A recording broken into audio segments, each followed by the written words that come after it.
So here's the back side of the Landski where the steering is. So this is the pivot. Pivots around this point. That's where the cables control the steering. As you can see here, the two steering cables. Then we have two shocks on it, so when it steers it leans back and forth. And originally we just had the two cables and you just only use the cables to steer, but when you turn it would tip you in the wrong direction. So we added this bar right here which pivots around that, so when you lean it also forces the wheels to turn due to this rod. So when you lean, and you got to give the cables a little bit of push still, it turns. And these are cheap Harbor Freight wheels that need replaced. And that's actually starting to get kind of rusty. So that's the back, and that's my stoplight. I used tape because it was Halloween and I needed a brake light real fast. And then here's a support that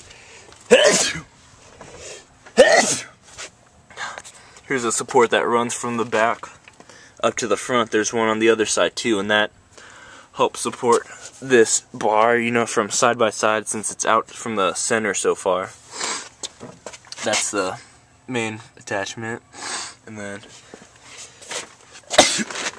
here's the front wheel, the old front wheel from a dirt bike, but the rubber is really tough. It doesn't get much traction.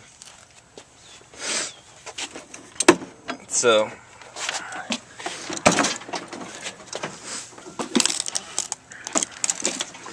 here's the handlebars. That's the brake, then throttle, and the horn. Beep beep. So here's the Landski itself. That's a Harbor Freight Predator engine Grandpa got.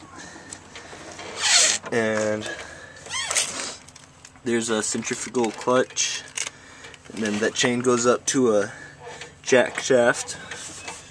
Then another chain up. That's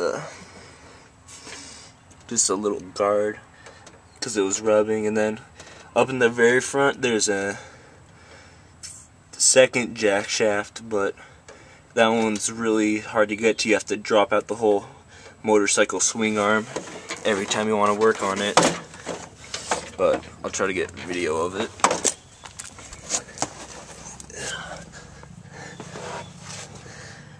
Yeah, you can't really see it, but that's the Landski. Up, and here's a headlight, and that's a drift trike. Whole separate project, which is just as cool though.